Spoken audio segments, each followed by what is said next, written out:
مصر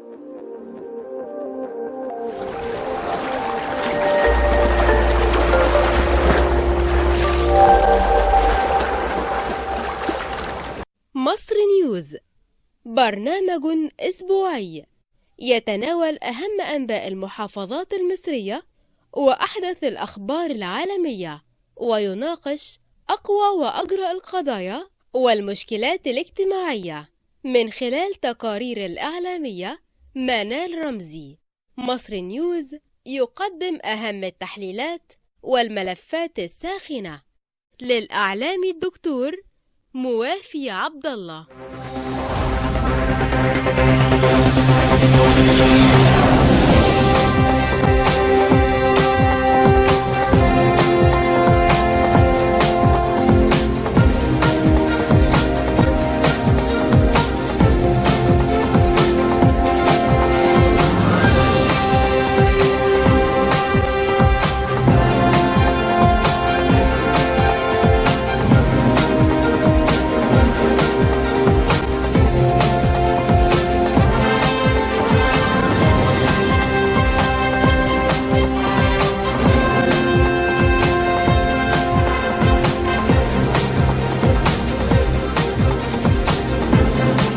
أسعد الله مساءكم بكل خير.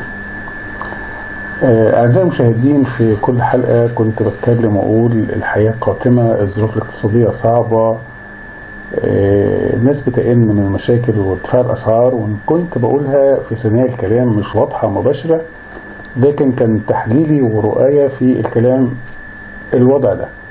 لكن كنت بجد في المقابل ظرف اقتصادي عالمي، ظروف اقتصادية عالمية.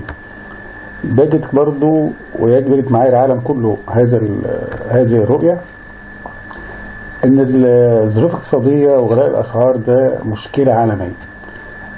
ليه مشكلة عالمية؟ لان طبعا احنا كلنا، العالم كله مر بأزمة كورونا، وقعدت اكتر من سنة عزل العالم عن بعضه، عملت تداعيات سلبية كتير جدا. الحرب الروسية الأوكرانية زادت زي ما بيقولوا يعني بالمثل او بالفلاحي كده، زادت المبلة مش عارف ايه. الحرب دايره في العالم كله في تطاحن، دول راحت ودول بتنتهي ودول فيها حروب ودول بتتربص بالاخرى.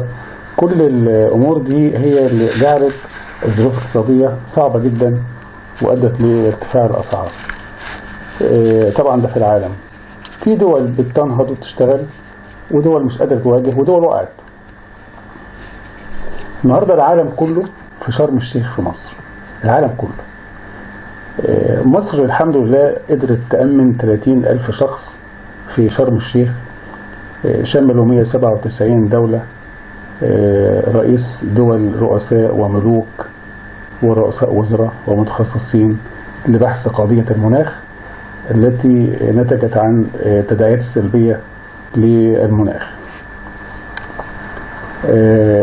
التداعيات السلبية دي هتأثر على كتير جدا في المجتمع، في البشر والصحة. قلت الكلام ده برضو مسبقا، بس ما كانش محدد في المناخ في حلقات سابقة، وقلت تقريبا مضمون هذا الكلام. النهاردة الظواهر المناخية اللي بتأثر على العالم كله بتتبحث في مؤتمر كوب 27 في شرم الشيخ، وأثمرت عن إيجابيات كبيرة جدا. من أول وهلة كان الرئيس السيسي وهو بيأدي خطابه أو بيقول كلمته، قال 26 مؤتمر اللي سبقوا طلعوا بتوصيات وطلعوا بقرارات. احنا مش عاوزين ناخد قرارات زي السابق من المؤتمرات دي، لكن عاوزين ننفذها بقى. ودي بالفعل حصل لها استجابات كتير جدا.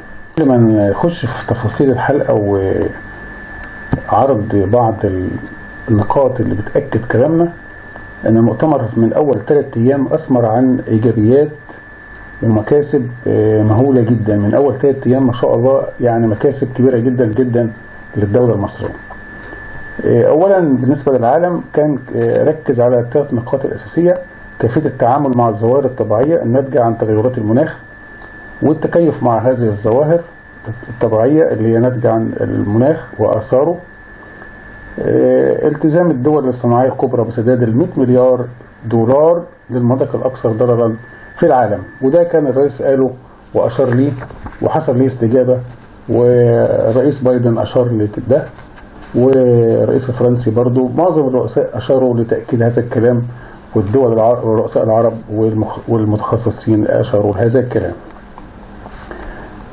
اما نيجي نرجع نشوف برضو، عشان اللي بيسأل يعني ايه مناخ ومؤتمر قمة وشرم الشيخ وكوب 27، ناس كتير بتتحرك تسأل في الكلام ده.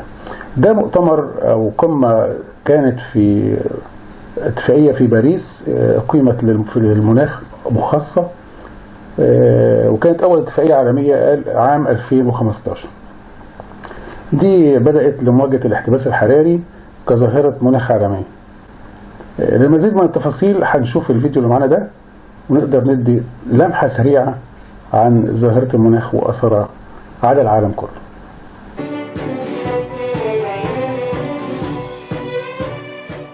خلال أكثر من نصف قرن بقليل، وتحديدا 80 عاما، ما نعرفه اليوم من العالم سيتغير سريعا جراء التغيرات المناخية الناتجة عن الاحتباس الحراري. ورغم أن 12 من ديسمبر 2015 ما زال يوما تاريخيا في مكافحة تغير المناخ بعد توقيع اتفاقية باريس للمناخ كأول اتفاقية عالمية ملزمة قانونيا بخفض الانبعاثات لإبقاء معدل ارتفاع درجة حرارة الكوكب دون درجتين مئويتين مقارنة بقيم ما قبل العصر الصناعي.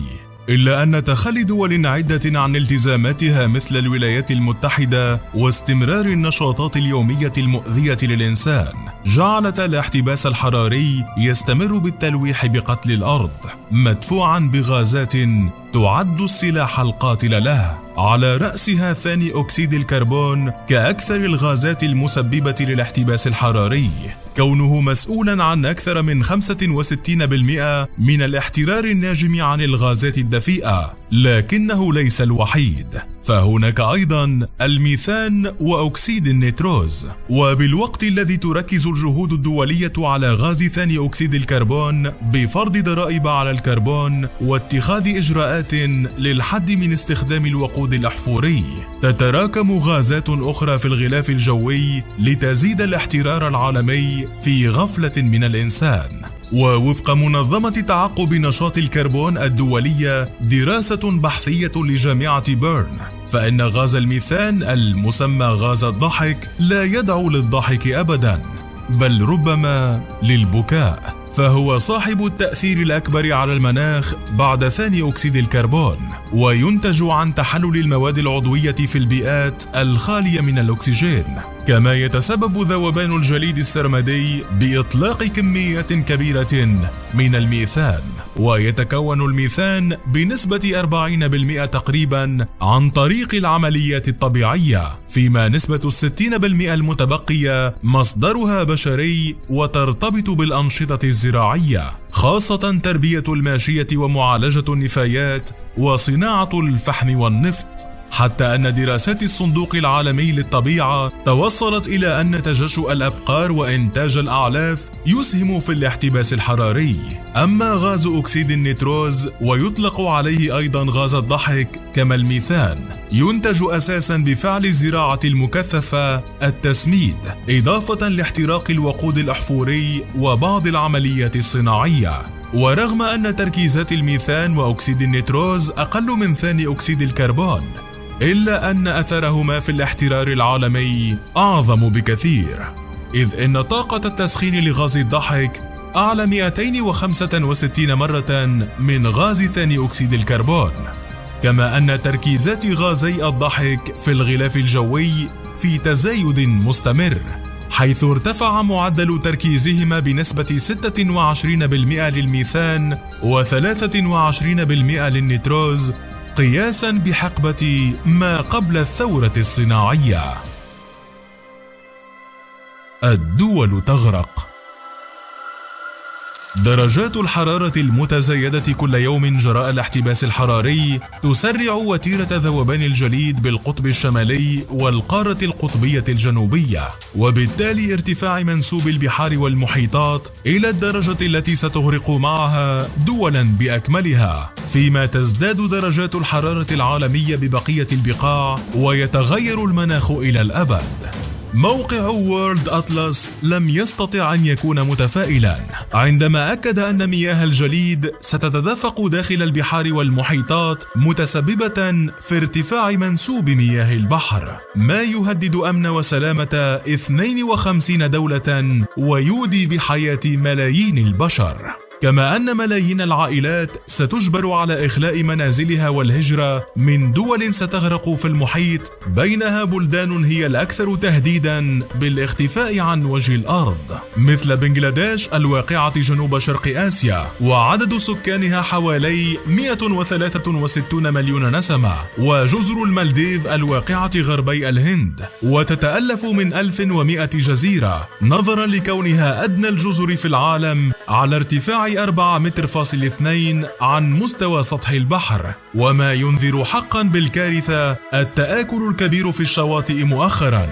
وتعد جزر القمر الدولة العربية الوحيدة المهددة بالاختفاء تماما عن وجه الأرض، إذ إنها تقع بين دولتي مدغشقر وموزمبيق قبالة الساحل الشرقي لأفريقيا، وقد عانت مؤخرا من فيضانات دمرت الشعاب المرجانية ودمرت المحاصيل، فيما تعد توفالو وكيريباتي المشكلتان من جزر في المحيط الهادي الدولتان المرشحتان للاختفاء قريبا قبل أي دولة أخرى. وفي أوروبا يبدو أن الدول المنخفضة ستودع الخارطة أيضا، مثل هولندا التي ستختفي بمجرد ارتفاع منسوب المياه، كما سيكون الوضع مماثلا بالنسبة للدنمارك وبلجيكا. مدن أطلانتس.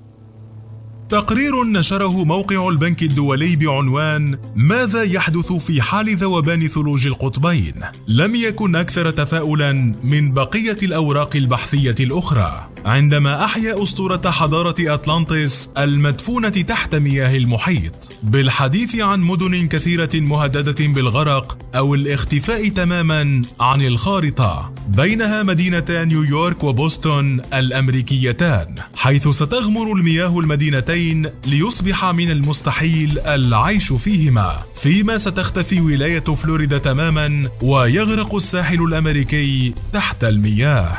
وفي أمريكا الجنوبية لن يكون هناك أثر لبيونس آيرس في الأرجنتين وريو دي جانيرو في البرازيل. وفي أوروبا سيكون الوضع أكثر مأساوية، فمدينة الضباب لندن ستغرق، كما ستختفي مدينة البندقية من خريطة إيطاليا. وفي آسيا ستغرق مدن كبرى شرق الصين وفي الهند واليابان. وعربيا لن يكون الاحتباس الحراري أكثر رحمة، إذ إن ذوبان الثلوج وارتفاع مستويات المياه سيزيدان منسوب المياه في نهري دجلة والفرات ونهر النيل، ما يهدد بغداد والبصرة والقاهرة، كما أن مدنا ستبتلعها المياه مثل الإسكندرية وجدة ودبي. وبالنظر إلى توقعات معهد وورد واتش الأمريكي، فإن مترا واحدا فقط من الماء يمكن أن يؤدي إلى غرق جزر المالديف ومدن ساحلية مثل الإسكندرية.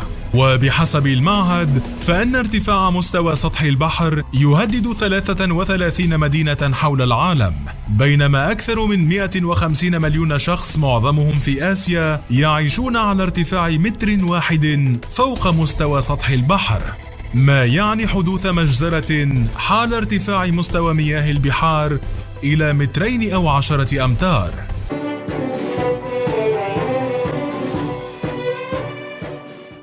كان كوب 27 في شرم الشيخ عام 2022 في جمهورية مصر العربية.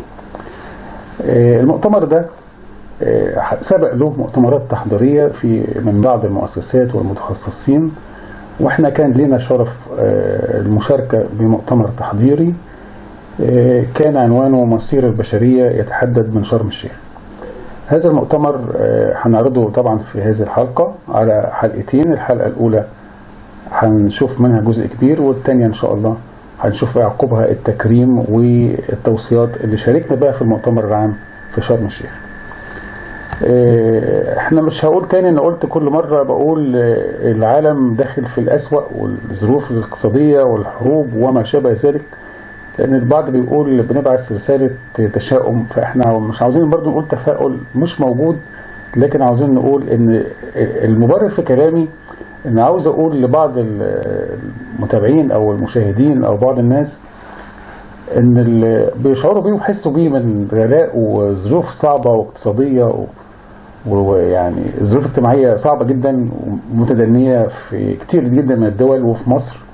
الرئيس نفسه قال هذا الكلام، لكن في إصلاح اجتماعي لحد ما، في بنية تحتية تمت على أوسع نطاق في سنوات قليلة جدا، ما كانش حد يتوقع تحصل في 20-30 سنة. أعتقد قاربنا على الانتهاء من البنية التحتية بجدارة، وده يسر كتير في مؤتمر المناخ ان الدول الصناعية الكبرى هتبدأ تفعل أدوارها ومشاركاتها واتفاقياتها في تشغيل مصانع في مصر، ومصانع عملاقة جدا. يبقى إذن احنا عملنا البنية التحتية ساعدت في هذا الكلام. العائد الثاني اللي هو هيكون عائده مردود إيجابي على المجتمع وعلى الشعب المصري، تشغيل كتير جدا من العمالة، هنصدر حاجات كتير جدا، مش هنستورد حاجات، هيبقى عندنا اكتفاء ذاتي. ده الامل المنشود واللي تم بالفعل في مؤتمر المناخ اللي شغال دلوقتي ومستمر حتى الان. هرجع تاني برضه اقول يعني تداعيات المناخ ده واثار تداعيات المناخ، وخاصه بعد ما شفنا كمان الفيديو ده، ان في حاجات كتير هتنتهي يعني، وحاجات هتنقرض. يعني هينتهي تماما الاسماك والبن والكاكاو والموز والعسل الأبيض، النحل هينقرض كمان الحيتان والأفيال والزرافات والقرود وأسماك القرش وما شابه ذلك. يعني العالم كله هينتهي، الحاجات دي كلها هتنتهي، وطبعا دي لها إفادة في حاجات كتير. يعني قلنا النحل والكاكاو والبن وما شابه ذلك من حاجات كتير جدا اللي بذكره، بس المخاطر صعبة. لكن في المقابل الباحثين والخبراء والمتخصصين عاكفين على مواجهة هذه الظاهرة. لو تابعنا قمة شرم الشيخ واستقبال الرئيس لرؤساء الوفود العربية والأوروبية وجميع الوفود العربية اللي حصلت وشرفت مصر وشرفت شرم الشيخ، هنجد ان في مكتسبات كتير جدا هنشير لها ان شاء الله بعد كلمة الرئيس اللي هنسمعها مع حضراتكم بعد. إن الملايين اليوم تتابعنا كما تابعت قمتنا العام الماضي من نساء ورجال وشباب وأطفال، مزارعين وعمال وأصحاب أعمال، بشر من سائر أنحاء كوكبنا يشتركون في مصير واحد وهدف واحد. منهم من يتواجدون معنا هنا، ومنهم من هم خارج هذه القاعات وأمام الشاشات، يطرحون علينا أسئلة صعبة ولكنها ضرورية، أسئلة يتعين علينا أن نسألها لأنفسنا قبل أن توجه إلينا. هل نحن اليوم أقرب إلى تحقيق أهدافنا من عام مضى؟ هل استطعنا خلال عام منصرم أن نتحمل مسؤولياتنا كقادة للعالم في التعامل مع أخطر قضايا القرن وأشدها تأثيرا؟ والسؤال الأهم الذي يتعين أن نوجهه لأنفسنا، هل ما نطمح إلى تحقيقه من أهداف يقع في نطاق الممكن؟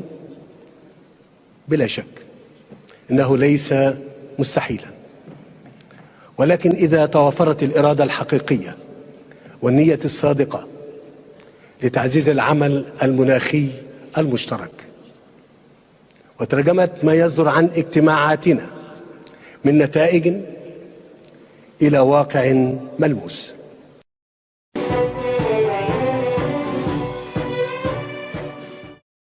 الكلمة دي كان لها صدى كبير جدا، وكان لها إيجابيات سريعة وفاعلة.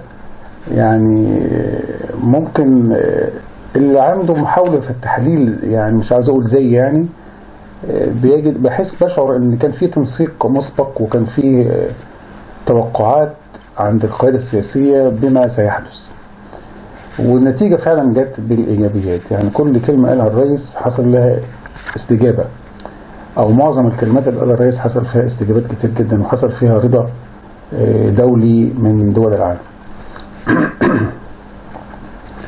من ضمن المكتسبات اللي حصلت ان رئيس المجلس الأوروبي أشاد بنداء الرئيس السيسي لوقف الحرب الروسية الأوكرانية. دي شهادة في قلب المؤتمر. القادة الأفارقة أعلنوا تأييد مبادرات السيسي في القمة، وأكدوا أن الرئيس السيسي أيقظ ضمير العالم. مش كلام احنا بنقوله ولا ناس بتقول بالطبل ولا حاجة، ده زعماء دول، ده دول كبيرة اللي بتتكلم، ناس فاهمة وناس عارفة وبتتكلم كلام اتحسب عليهم في بلادهم. بالنسبة للتعليم برضو زاد أعداد، أو هيزيد، تم الاتفاق على زيادة أعداد المدارس الإلكترونية أو التكنولوجية التطبيقية لتلبية متطلبات سوق العمل. لأن احنا بنقول ظواهر مناخية هنقضي عليها ونشيل أو نبعد الحاجات اللي بتؤدي للتلوث وما شابه ذلك، عوادم سيارات، دخان وما شابه، ونستبدلها بحاجات تانية جديدة بديلة بتقتضي التوسع في هذه المدارس، وده تم بالفعل الإشارة إليه. برضو مصنع بيكو للأجهزة المنزلية ده في ديسمبر المقبل، يعني أيام أو أسابيع، ويبدأ الإنتاج في الربع، وهيبدأ إنتاجه في الربع الأخير من 2023. 144 مليار جنيه، 144 مليار مش مليون، مليار جنيه قيمة الاستثمارات العامة الخضراء المنفذة خلال 21-22. بدء مصر بالاعتماد على الطاقة النظيفة التي سيكون عليها طلب عالمي، وطلب عالمي كبير جدا، وده بيدي فرصة للإنتاج والتصدير برضه بالاعتماد على طاقة الرياح والشمس. زيادة مصر في الطاقة المتجددة والهيدروجين الأخضر دي أبرز اهتمامات الإعلام العالمي والدولي عن كوب 27.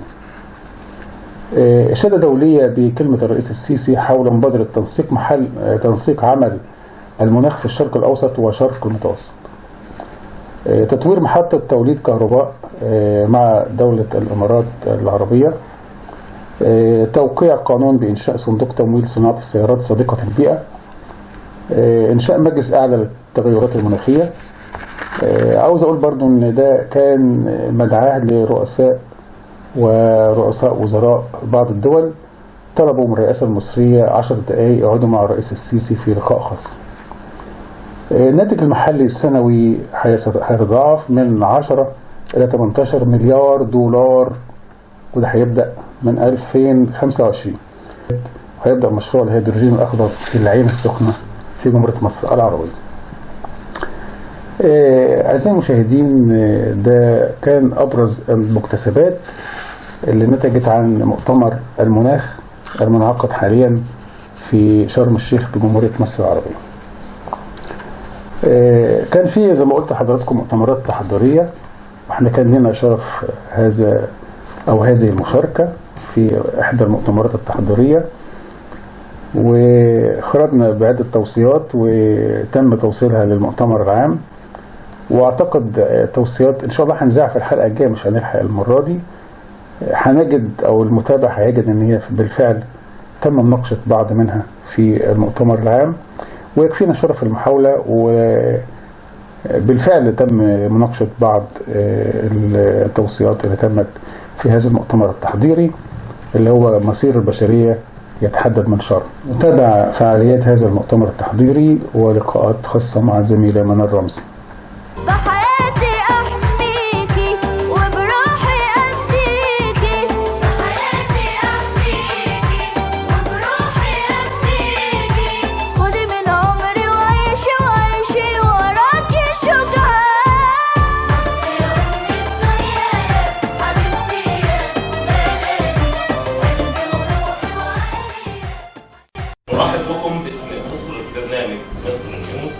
حلقة خاصة نرصد فيها أضواء على مؤتمر المناخ ووضع الحلول العلمية للحد من المشكلة من خلال الخبراء والمتخصصين بالتنسيق مع المنتدى المصري الإعلامي.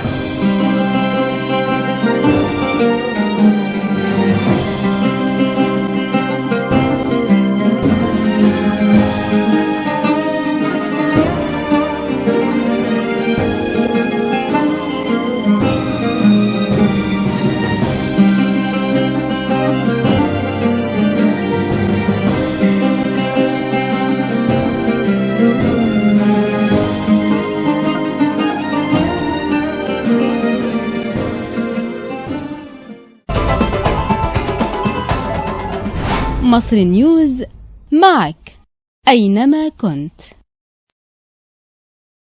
السادة لقاء اليوم مشاركة لتثمين جهود الدولة التي ترعى هذا المؤتمر العالمي للحد من الآثار التي تؤثر على المناخ في جميع دول العالم، والذي سيعقد قريبا. والآن يتحدث إليكم فضيلة الشيخ أبو بكر موسى شومان، الموجه العام للأزهر الشريف.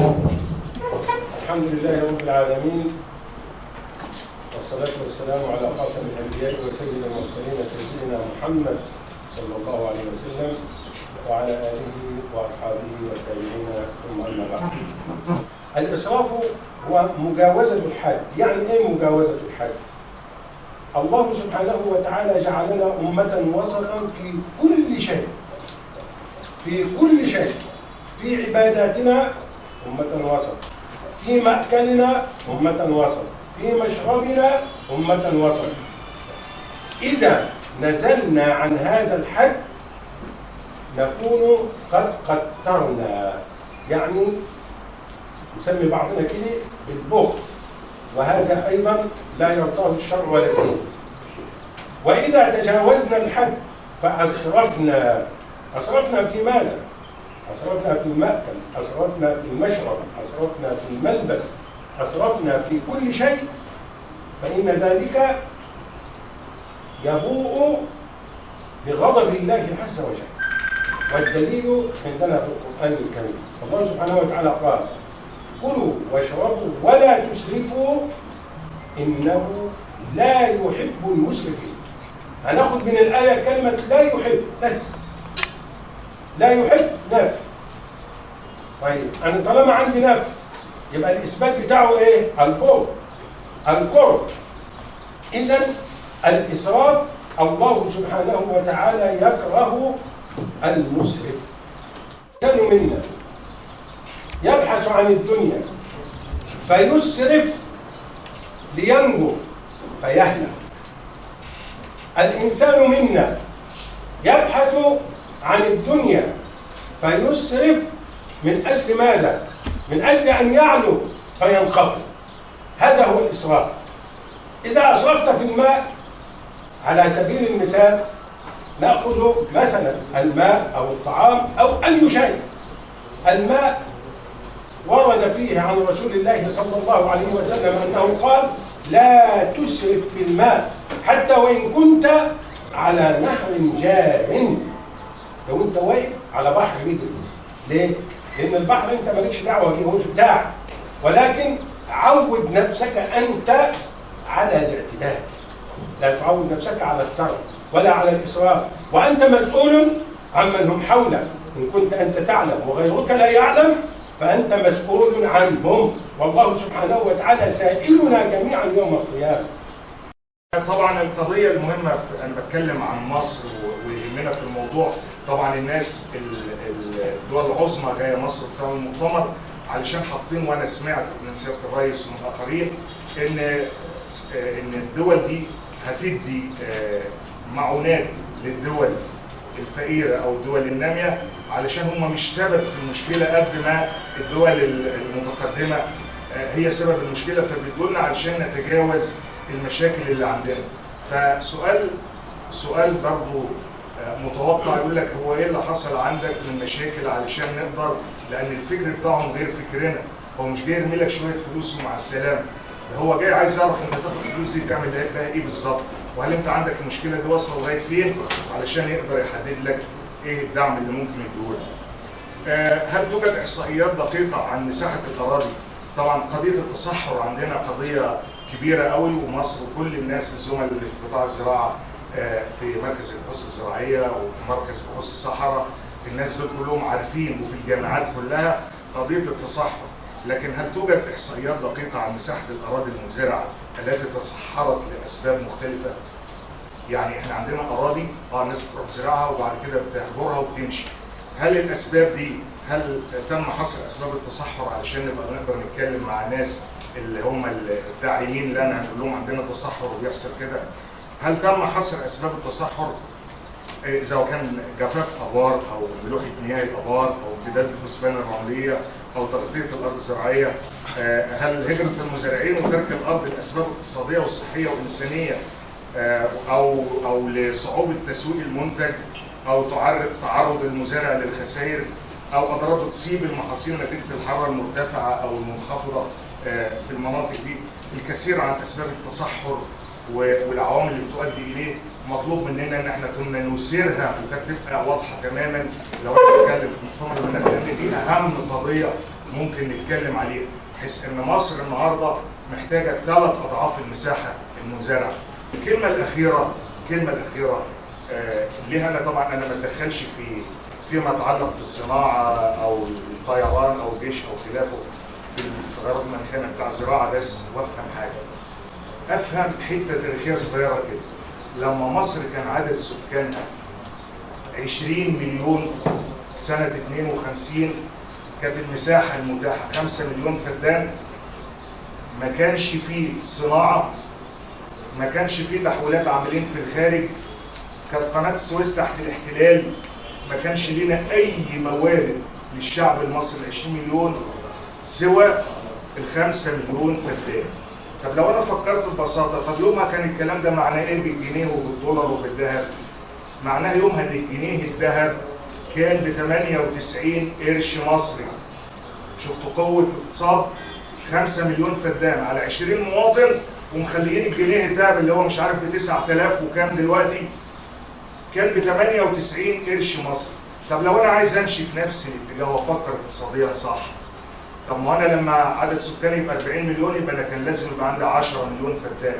ده بافتراض مفيش انشطه اخرى، لا في سياحه ولا في عاملين في الخارج ولا في قناه السويس ولا في اي موارد اخرى ولا في صناعه ولا في تصدير. لو انا معتمد على الزراعه بس وعايز اقتصادي يظل قوي يبقى كان لازم ال5 مليون لما بعدد سكاني 40 مليون كانوا يبقوا 10 مليون. طب ولما عدد سكاني يبقى 80 مليون يبقى انا عايز 20 مليون فدان. ولما عدد سكاني يبقى 120 مليون يبقى انا عايز 30 مليون فدان ارض زراعيه. طب هل الكلام ده احلام ولا متاح؟ ايوه، نحن لا زلنا نتعامل مع ميه النيل كما كان يتعامل معها الفراعنه بالظبط. تطوير الري مطلب اساسي علشان ازود المساحات وازودها من ميه النيل مش من الميه الجوفيه كمان. فلو انت ضاعفت المساحه الموجوده، يعني موجود حاليا حوالي 7 مليون 7 وكاس بينتجوا، لكن لو دول بقوا 15 مليون تالي 3/4 مشاكلنا هتخلص. ومش عيب ان احنا نطور انفسنا وتطوير الري ده اساس النهارده علشان الشعب المصري يعيش ما يستوردش لقمه العيش بتاعته. مؤتمر المناخ نقطة مضيئة في تاريخ مصر ونقطة مضيئة في وجه كل الموجودين على أرض مصر. الرئيس السيسي والحكومة الموجودة كل الناس دي اشتغلت، اعطت ثقة للعالم فينا وخلت الناس كلها جايه لنا لغاية عندنا. باقي إن احنا نكون فاهمين احنا عايزين ايه ونقنع الناس دي بمتطلباتنا. إذا كان عندنا دراسات مسبقة، أنا طبعا ما أعرفش إن في دراسات ولا لا، لكن بالتأكيد الوزارة بتحتفظ، وزارة الدكتور مدبولي بالتأكيد بتحتفظ بدراسات قوية أقوى من اللي أنا بقول عليه ده بكتير. وإن شاء الله التوفيق والسداد لنا كلنا، وشكرا جزيلا. لو احنا طرحنا في مؤتمر المناخ 100 تفصيلة صغيرة كويس زي ما بنحكي كده على الاسراف، زي ما حضرتك قلت الاسراف النازل، حضرتك قلت تطوير وسائل الري، يعني في اتفاق مع واحنا بنحكي عن تطوير وسائل الري في محافظ الوادي الجديد كان بيقولوا ري غمر. اللي هي من ابار، يعني ده حضرتك كان باقي في منخفض، لان منخفض توشكا ده في الوادي الجديد المنخفض الطبيعي بتاع ربنا، كان باقي 5000 فدان عليهم ميه، دلوقتي زادوا الميه عكس اللي احنا الميه جت كتير. يعني المعلومه اللي عندي من المحافظ انها بقت 165,000 فدان فيهم ميه في منخفض توشكا. شفتهم بعيني. ها؟ شفتهم بعيني. انا ايام ما كنت محافظ الوادي كانت 5000. أيوة. الناس بتوع كفر الشيخ بالمناسبه بيزرعوا فيها سمك، يعني كانت الزراعه السمكيه كانوا شاطرين وبيجوا وكانوا بيزرعوا بطيخ. ده بقى الخبرات، بيزرعوا بطيخ على رايه واحده في هذا المناخ القاسي جدا، الجو حر عنيف، وبيحطوا الليمون في حته معينه من الارض. دي خبرات تراكميه. جه ازاي من الدلتا عشان يرمي في الوادي الجديد في ارض ليمون عشان يعصفر، ما اعرفش بقى يسموه ايه، يجفف، يعني يجفف. فدي مجموعه خبرات. هل احنا محتاجين لها دعم عشان البحيرات بتاعت توشكا دي تستخدم؟ هل احنا محتاجين لها دعم عشان البحر الاحمر يحافظ على البيئه الطبيعيه السياحيه؟ هل احنا محتاجين هنا دعم في الدلتا عشان الفلاح اللي بينتج وما يحسش انه مضار؟ لان احنا بنديله كيماويات على قديمه مثلا، على زي ما كنا حضرتك بنحكي على طمي النيل. فالنهارده بقى محتاج حاجه اكتر. اعتقد ان لو كان في دراسات جاده واعتقد ان في دراسات جاده، لكن في جهود طبعا بتتم، جهود اللي هي الطاقه الجديده والمتجدده وبنبان والاماكن الحكوميه زي هنا زي المحافظات، انك بتحاول تقلل الطاقه الاحفوريه. ده شيء طيب. مصر نيوز معك أينما كنت. أول حاجة طبعا ذوبان الجليد، ده هيسبب لي ارتفاع منسوب سطح البحر، وخصوصا في الساحل البحر المتوسط، لأن هو ده اللي معرض أكتر للغرق. منطقة الدلتا ومنطقة اسكندرية وبعض المناطق في الخط الساحل. يمكن الدكتور طارق كان حضرتك كنت محافظ اسكندرية، وسيادتك عارف طبعا يعني ايه نوى تغرق الممشى في اسكندرية، وفي تآكلات هناك كمان حصلت في خط الشاطئ هناك. ده أول حاجة هتحصل معايا. منسوب سطح البحر هيطلع يرفع هيغرق الساحل، بالإضافة إن منسوب سطح البحر لما هيرفع معايا هيضغط على المية الجوفية، هتبقى فيه بيسموها سي ووتر انتروجن، تداخل مياه البحر مع الدلتا، مع المياه الجوفية في الدلتا. ده هيسبب طبعا ايه زيادة ملوحة الدلتا في أماكن كتيرة جدا. درجة الحرارة لما ترفع هتسبب معايا زيادة بخر المية نفسها. الهدر اللي كان بيحصل من البخر سواء كان في بحيرة ناصر أو البحيرات أو نهر النيل والترع والقنوات عامة، ده هيزيد هيتضاعف بسبب درجات الحرارة الزيادة. هيسبب معايا في النباتات والبني آدمين، هيسبب النتح وزيادة استهلاكه للمية. أنا النهاردة عندي الاستهلاك المعدل حصة الفرد، عندي حصة الفرد لاستهلاك المياه وصل 630 متر مكعب. ده رقم أدنى من اللي كانت الUN محدداه، اللي هو الخط الآمن اللي هو 1000 متر مكعب. ده الحد الأدنى علشان أبقى بعرف أستهلك مياه في الشرب والاستخدامات. أنا وصلت ل 630، رقم أقل بكتير جدا. يعني بدأت أوصل للندرة المائية في الاستهلاكات. زيادة البخر في النباتات هيزود احتياجاته، وبالتالي الطلب على المياه هيزيد في ظل حصة مصر الثابته 55.5 مليار متر مكعب، دي اللي بتجيلي مع شويه الامطار 1.3 مع شويه ميه جوفيه باخدها، فانا بوصل في النهايه لحوالي 59 مليار متر مكعب بكل المصادر بتاعتي. فطبعا دلوقتي زياده الاستهلاك دي على حساب ايه؟ طب حضرتك تنصح بايه؟ ازاي تقوم الاداره المركزيه بالتصدي لهذه الظاهره؟ لا هي مش اداره مركزيه، هي احنا بص خلينا برضو في نقطه مهمه جدا. زي ما قلت لحضرتك دلوقتي، هو التغيرات المناخيه دي مش مشكله مصر، مش مشكله دوله، مش مشكله محافظه، دي مشكله كوكب. الكوكب هيحصل فيه ارتفاع في درجه الحراره، هيحصل فيه بسبب الانبعاثات اللي موجوده عندي دي. الارتفاع ده هيسبب لي اضرار كتيره جدا، ومن ضمنها التنوع البيولوجي. في كائنات حيه هتموت ما قلناش هنعرف عنها، في كائنات حيه هتيجي. طبعا هو سبحان الله يا رب، ربنا خلق فينا الدي ان ايه البيولوجي جوانا بيبدا يتكيف مع البيئه المحاطه. يعني لو تسامحوني الاسترسال برضه، الدب الابيض ده ما كانش موجود. الدب الابيض بدا يظهر بسبب تنوع البيولوجي بتاع الدي ان ايه بتاعه في القاره القطبيه، علشان خاطر يبدا يتكيف مع البيئه المحاطه اللي هي الجليديه. فالدب الابيض بيعيش في الجليد. بعد ما ظهر، بعد ما تغير تنوع بيولوجي بتاعه بسبب البيئه اللي موجوده هناك. وبعض انواع الاسماك، انقراض حيوانات كتيره جدا بسبب البيئه المحيطه بيه. طبعا برضو خليني اقول لك ان التغيرات المناخيه برضو يا دكتور موافي، التغيرات المناخيه دي موجوده منذ امد تاريخ. يعني خليني ابدا بايه؟ التغيرات المناخيه العصر الطباشيري، عصر الجليد اللي سبب انقراض الديناصورات. ده كانت الديناصورات عايشه على كوكب الارض، وبعد كده المناخ اتغير بقى جليد، سبب التنوع البيولوجي اللي انا لسه بتكلم عنه دلوقتي ده، سبب انقراض نوع من انواع الحيوانات. في لوحه اسمها لوحه المجاعه في اسوان. لوحه المجاعه دي لوحه فرعونيه، بيقال ان عمرها، مؤرخين طبعا، بيقال ان عمرها 4500 سنه.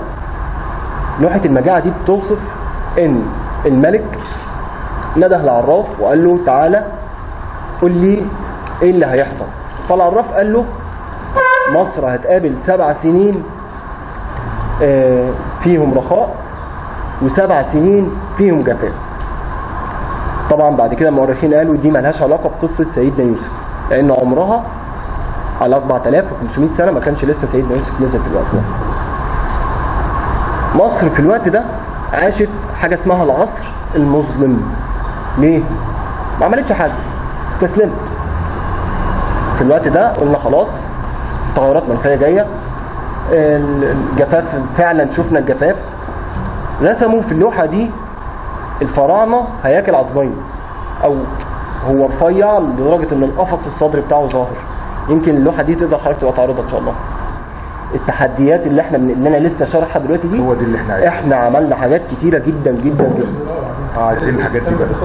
ماشي. ممكن استاذن حضرتك ننقل بس الحوار ونرجع تاني للخطوات اللي اتخذتها الدوله. تمام، عشان اجاوب حتى على السؤال اللي الدكتور سعيد. تمام. دكتور طارق صلاح سالم وكيل وزاره الزراعه والتكنولوجيا كان ما بداتش معاه كده الحلقه بيتكلم بيقول في حاجات اماكن رصد مهمه جدا، بس سيبنا نتكلم براحتنا. طبعا احنا النهارده بنسيب كل متخصص يتكلم براحته عشان نفيد الدوله المصريه، بالتالي نفيد العالم كله. اتفضل سيدي. الاشاره لما ذكر بخصوص الحضاره الفرعونيه القديمه، فانا هاخد منها الحوار يعني وابدا بيها.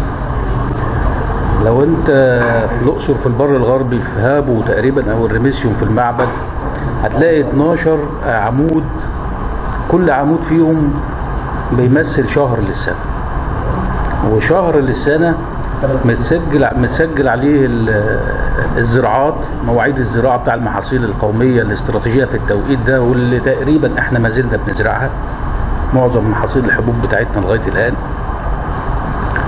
المواعيد دي والمعاملات الزراعيه الرئيسيه دي واللي مسجله من آلاف السنين احنا ماشيين عليها.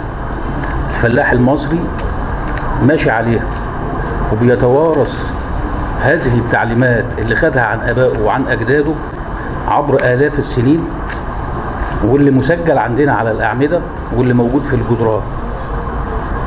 وهو ده موضوع الساعة، وهو ده اللي بيشير إليه فخامة الرئيس عبد الفتاح السيسي.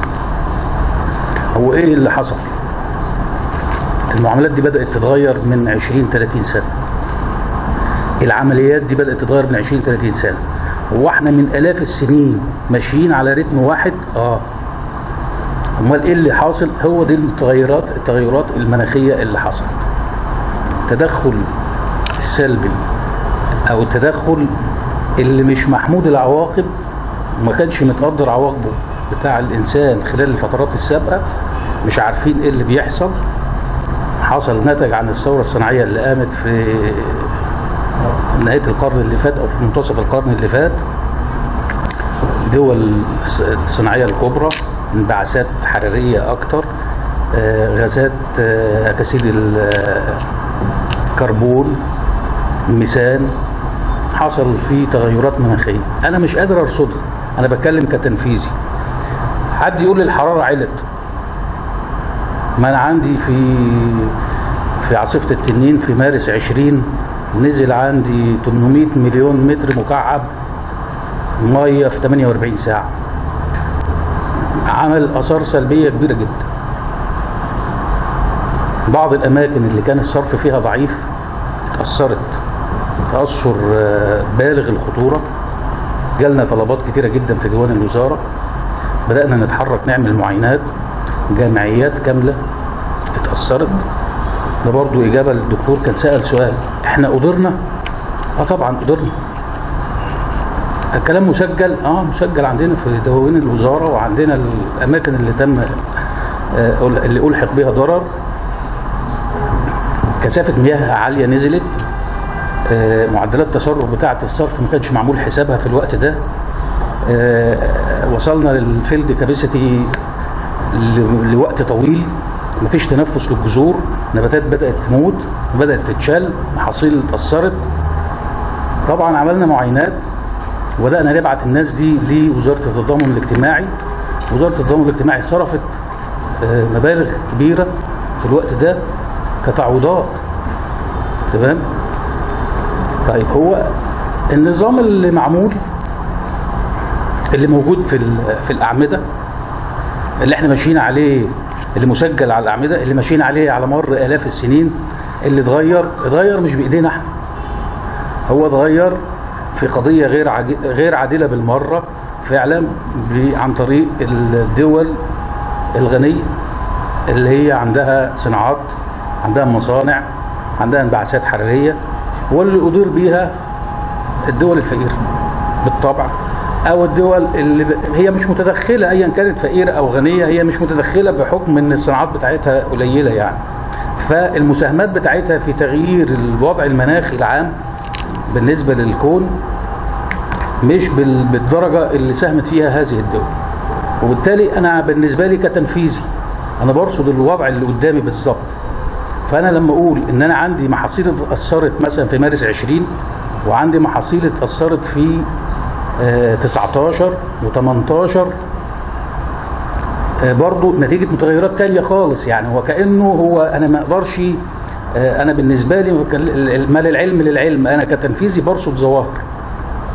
فإنه الحرارة هتعلى، ما أنا برضو في حاجات نتجت عن البرودة.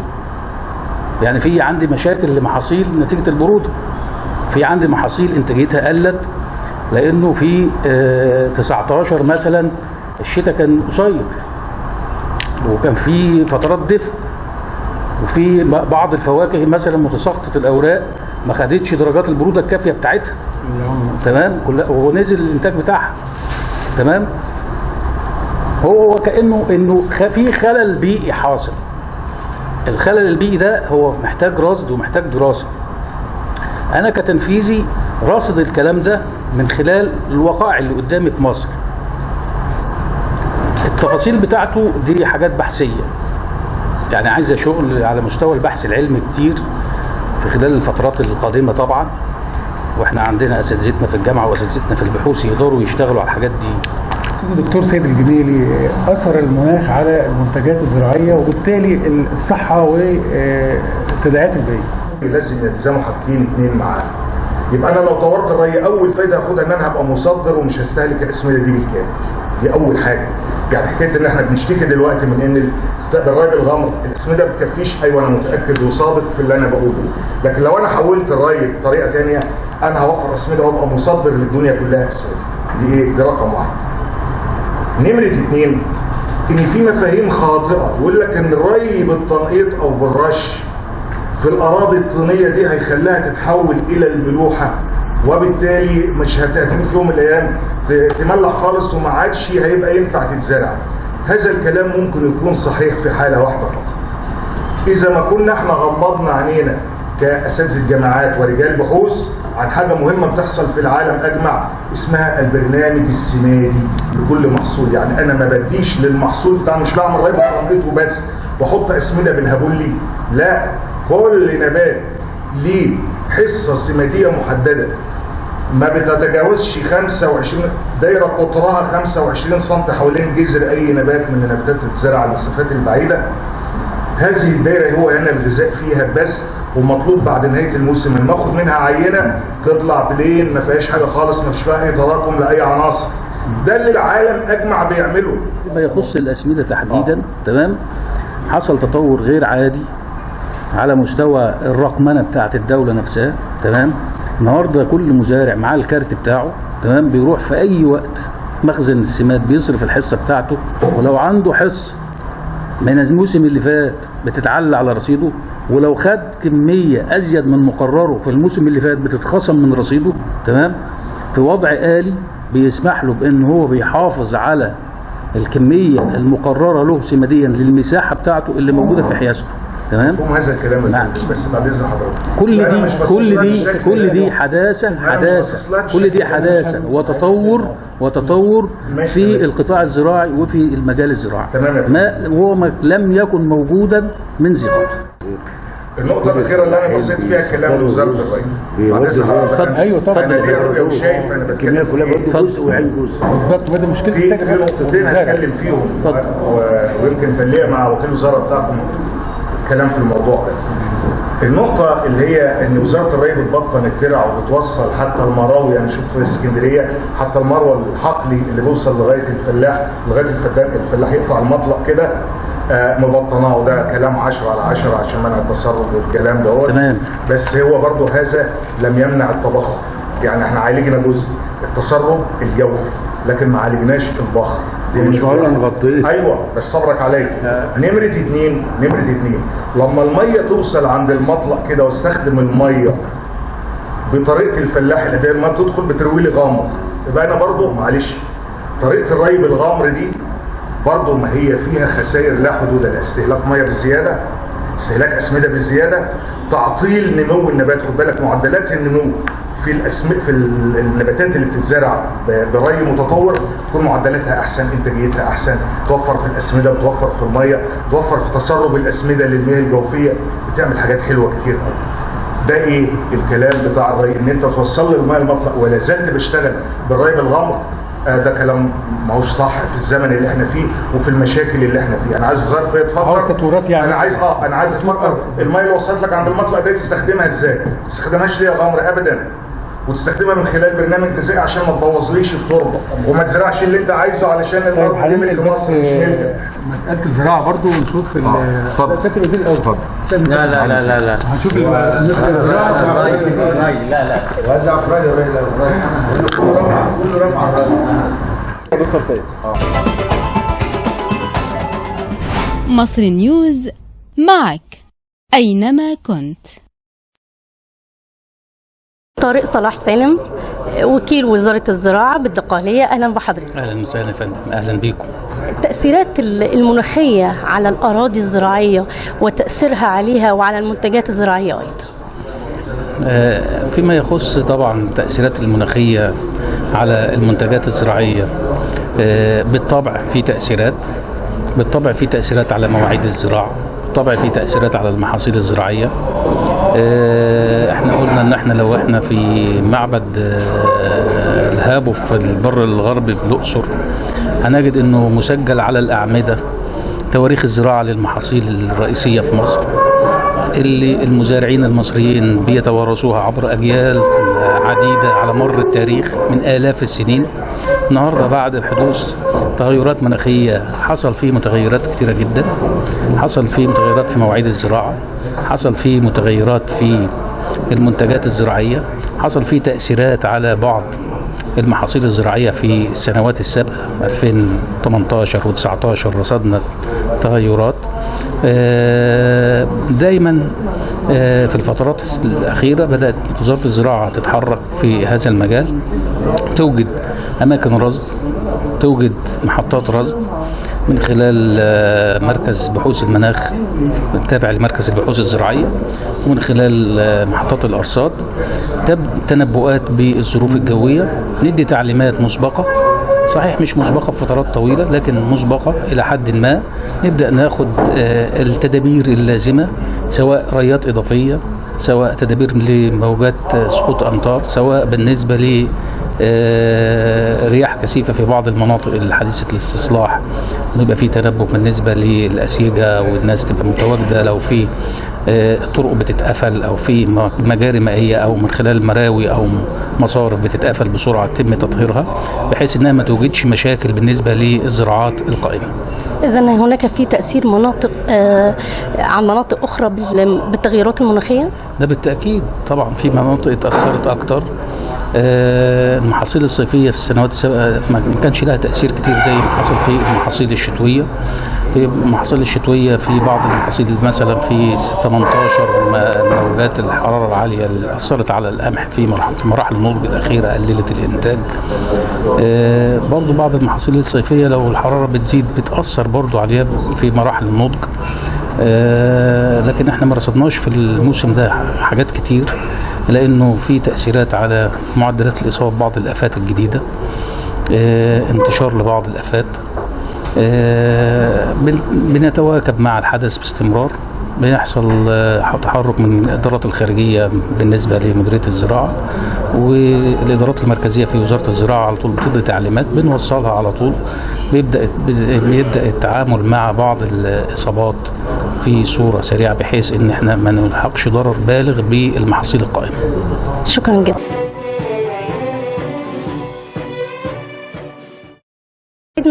أن يكون لنا اللقاء مع معالي الوزير اللواء طارق مهدي. أهلا بيك على أرض الدقهلية. أهلا بحضرتك وأهلا بالدقهلية كلها. حضرتك كرئيس منتدى الإعلام تحب الرسالة اللي تبلغها بالمؤتمر واللي حدث النهاردة اليوم؟ الأول أنا بشكر الدكتور طارق ومديرية الزراعة والسادة الحضور كلهم على الدعوة الكريمة وحضراتكم والدكتور موافي.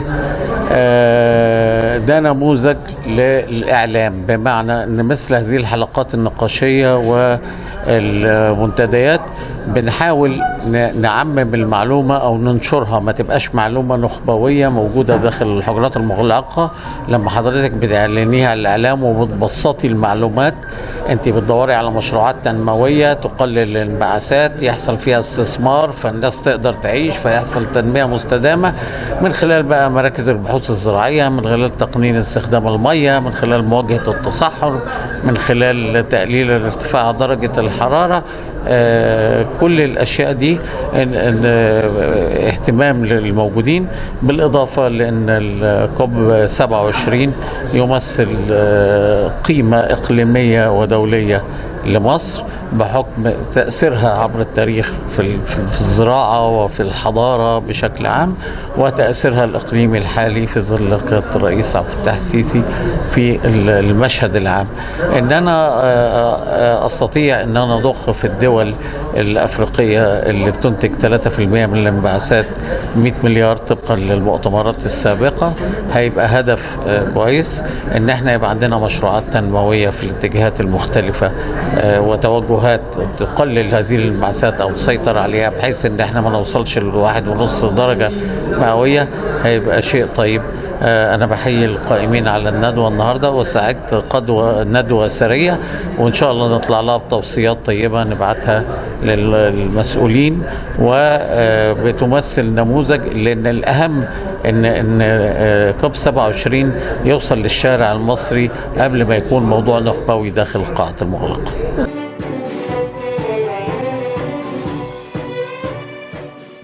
بسم الله الرحمن الرحيم. طبعا أنا بشكر السادة القائمين على مؤتمر شرم الشيخ العظيم اللي جمع 197 دولة على مستوى العالم ورؤساء الدول، ورسالة للعالم إن احنا بلد الأمن والأمان في شرم الشيخ بجمهورية مصر العربية، ورسالة واضحة جدا في ظل الظروف اللي مصر بتعيشها من حرب في الداخل ومن الخارج ضد مصر من بعض أشخاص لأهداف مغرضة الكل يعلمها. وبشكر بالأخص القائمين على المؤتمرات التحضيرية لهذا المؤتمر الناجح المؤتمر مصير البشرية ومؤتمر مصير الدول، والرسالة اللي وجهها سيادة الرئيس عبد الفتاح السيسي لإيقاف الحرب القائمة بين أوكرانيا وروسيا. وطبعا ده حاجة جميلة جدا، لأن الناس كلها خارجة من كورونا سنتين مجهدة جدا، اقتصاد تعبان على مستوى العالم، دخلنا في موضوع الحرب، اقتصاد ازداد سوءا. فطبعا احنا بنناشد صوتنا لصوت السيد الرئيس عبد الفتاح السيسي بان الحرب تقف، ونتمنى ان زعماء الدول جميعها تلبي الدعوه الكريمه من السيد رئيس الجمهوريه، وان شاء الله مصر دايما امنه ودايما ارض السلام وارض المحبه. واتمنى النجاح للمؤتمر زي ما هو طبعا كلكم شايفين الانبهار بالعالم بمصر، وربنا يوفق الامم كلها وتبقى المستقبل افضل وحياه كريمه للشعوب كلها. اعزائي المشاهدين، في الحلقه القادمه ان شاء الله نتابع فعاليات المؤتمر التحضيري لقمه المناخ العالميه التي حدثت في شرم الشيخ.